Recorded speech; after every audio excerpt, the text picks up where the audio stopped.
to make sure that I give time to answer questions, specific questions concerning what I've been saying over these last 2 weeks. And the questions that are coming up are good. You're actually engaging with the material, and I'm glad to see that. And you're also bringing up responses that have to do with some of the things I've said and also some of the things that I possibly haven't said. And here's a question that is along that line. It's done by Farid Khalteh. I assume, Farid, that you are a Muslim. And you say, let me go ahead and quote this verbatim. Some of the Quranic stories do seem to be real events that happened with the real person called Muhammad during his lifetime. For example, when we look at Surah Qatar or Kawthar, which is Surah 108, the shortest surah of the Quran, we find Muhammad's God, that's Allah, directly attacking a man who told Muhammad that he does not have any male children. Now, Surah 108 doesn't say that. It just says that he's condemning this man to hell. It doesn't even say what the reason is for. The tafsir, the traditions, unpack that and possibly mention that it's because Muhammad doesn't have any male children. You go on to say the other shocking surah is Surah Al-Masad 111, in which he directly attacks Abu Lahab, his uncle, condemning him to hell. And I'm kind of sad to... Well, okay, what is specific about that? Why is that somehow something that's not found right through the Quran? I think the Quran is full of reference after reference after reference, condemning this person and that person, the pagans, the Jews, all these other people who do not follow Muhammad and do not support him, to hell. So that should not be new. I don't know why that's part of your argument. But then you go on to say, these surahs seem to relate to day-to-day events in the Prophet's life. I do not contend that Muhammad might be a later redaction. Maybe there was a historical person who, with a cult following in Arabia, and then Islam was built around this man. But then, for that matter, much of the Quran is built around his needs, his problems. And so I can understand then why this might look like it's so specific. It's dealing with one man. It's talking about his hatred or the fact that he's condemning these people to hell. So how could that not be true? Or how could we say this is a later redaction? And if it's so, it would still be a redaction of this Muhammad. The problem is redaction by definition means it comes from much later, put onto someone who is much, much earlier. In this case, the traditions, which only begin to appear with Ibn Ishaq in 765, though we don't have his material. So I always say Ibn Hisham 833. Now, I am not at all suggesting that these stories about Muhammad have not been concocted and put together by later redactors. That's understandable.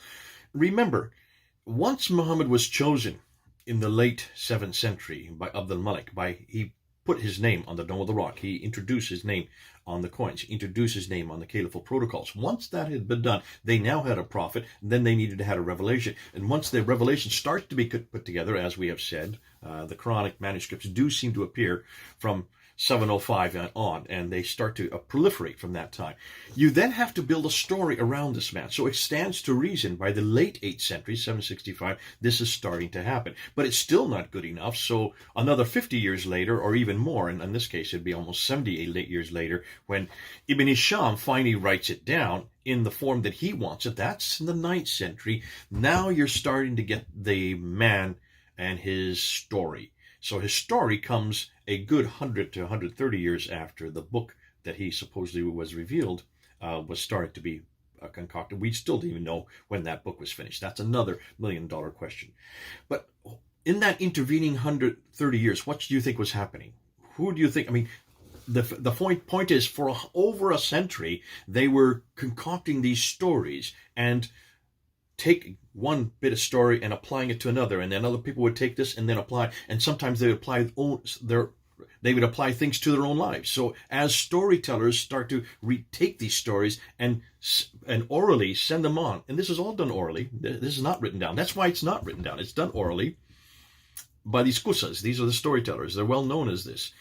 As they do, they start introducing even parts of their own story into the story. That would make sense because it lives it for themselves, and they can also relate to it much better, and so can their audience relate it.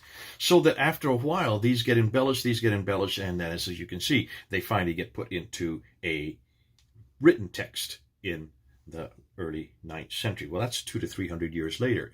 So from one man, possibly, who was named Muhammad, who they're saying, and he probably did live in the 7th century, to the pen of another finally, 200 years later, we then get the man Muhammad today, what we're using today. But he has been embellished and proliferated and added upon right through that intervening 200 years. It's fascinating because this is referred, and Patricia Corona refers to this very thing. Let me just quote what Patricia Corona says. She says this about these storytellers, these kusas.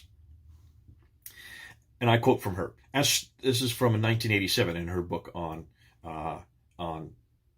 Meccan trade and the rise of Islam, where it says, as storyteller followed upon storyteller, the recollection of the past was reduced to a common stock of stories, themes, and motifs that could be combined and recombined in a profusion of apparently factual accounts.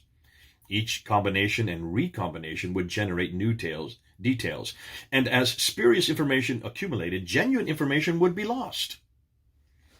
In the absence of any alternative tradition, early scholars were forced to rely on the tales of the storytellers, as did Ibn Ishaq in 765, al-Waqidi in 835, and other historians, Ibn Hisham 833. It is because they relied on the same repertoire of tales that they all said such similar things. So Patricia Corona is admitting this. This is very true, and this is what you would expect if it's done orally. And remember, we have, and I've said this is the problem with the old Islamic traditions. They have all been passed down orally. Muslims admit that because Muslims are aware of the fact that they don't have anything written down until 833, and that every one of these akhbars, every one of these traditions has a list of names called isnad.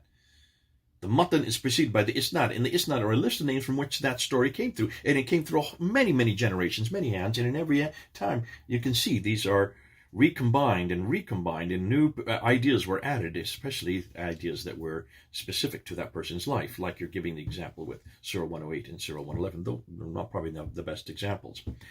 Dr. Michael Cook says this.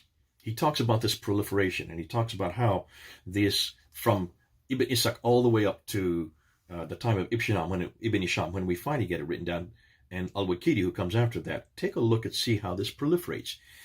So he mentions this, talking about the father of Muhammad, Abdullah, known as Abdullah. Ibn Ishaq in 765 says about Abdullah that he died early enough to leave Muhammad an orphan. But as to the specific details of his death, God knew best. And that's what Michael Cook says in his book on page 63. Waqidi, however, writing 50 years later, mentions when Abdullah died, how he died, where he died, what his age was, and the exact place of his burial. So according to Michael Cook, this evolution in the course of half a century from uncertainty to a profusion of precise detail suggests that a fair amount of what Waqidi knew was not knowledge. And I think, Haltech, that is the problem right here. You're bringing up a good point, and that's a very good point. And that is, why are these stories so specific, and why is it that there's so many that are personal, and why is it they deal with one man, Muhammad? How wouldn't they be true if they were so specific? Yes, exactly, especially if it's been embellished over the years, and if it has been added to, and if it also includes parts and areas of the person who's telling of their own life. I lived in West Africa with my wife for 5 years. We lived in the country of Senegal, in the city of Thiès, inland. And our next door neighbors were griots. Griots are the equivalent in West Africa to what the Kusas were back in the 8th and 9th century. In Arabia, they were storytellers. And these griots would go to these ingentes. These ingentes would be, whenever a child was born, they would have a baptism for the child. And they bring their drums, and they really hit their drums, and they're brilliant to listen to. And we would always be invited to these ingentes of our friends. And I remember as we would sit there, these griots would come up to us, and they would slap a 5,000 CFA, or CFA as they called it, note on our knee. And then they would start drumming their drums. And depending on what we did with that 5,000 CFA note, either if we left it on our knee, they would then give us a story about our history, and I would get stories about my history. But if we doubled it, if we put a 10,000 CFA, took the 5,000 and replaced it with the 10,000, doubled it, we would get a completely different story about my history. And what's fascinating, I being an American, the only American there, I suddenly got a whole history. I had no idea that I was born, that my ancestry comes from Africa, or that my ancestors had a whole line of African great men of God and also great leaders. Because if I had doubled it, if I didn't double it, I would have all kinds of brigands and dacoits in my history. And this is well known in West Africa. It's almost like entertainment. And to keep from being embarrassed, you always doubled it or tripled whatever they put down, and that's how they made their money. Now, that's a tradition that continues even today. It's the same tradition you have with the Kusas. The Kusas would do the same thing. They would take a story, they would embellish it, depending on their hearers, depending on who was listening, depending on how much money they got. They would have all kinds of royalty in your family history. And if you didn't give them a lot of money, they would put an awful lot of robbers and dacoits and a lot of despicable people into your ancestry. If that's happening even today in the 21st century in places like West Africa, why are we surprised that this did not happen back in the 7th, 8th, and 9th century? Nothing has changed. Storytellers have always been around. Storytellers are made and known for that, and that's why I would not be surprised if many of these things are quite specific.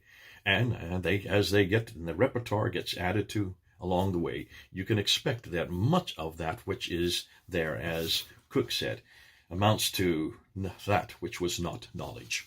It's not historical. It's not real knowledge. It's nothing more than cultural baggage, personal items that are added here and there just to liven it up and to make it more entertaining.